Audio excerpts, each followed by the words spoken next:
Des tanks et de l'artillerie lourde, désormais entre les mains des forces fédérales éthiopiennes. Les rebelles tigréens ont commencé mercredi à déposer les armes, un gage de bonne foi pour le TPLF qui veut montrer qu'il entend remplir sa part du contrat.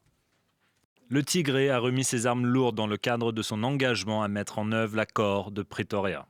Nous espérons que cela contribuera grandement à accélérer la mise en œuvre complète de l'accord.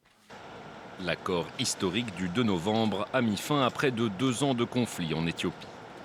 Il prévoit notamment le désarmement complet du TPLF, le rétablissement de l'autorité fédérale au Tigré et la réouverture des communications dans la région.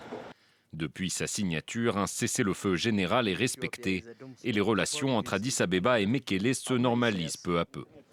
Les observateurs de l'Union africaine chargés de superviser le désarmement du TPLF se sont félicités du respect de l'accord et du rôle de l'organisation dans le processus de paix.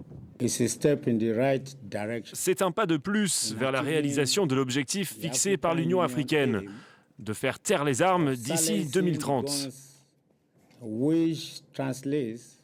et de laisser les Africains régler les problèmes africains.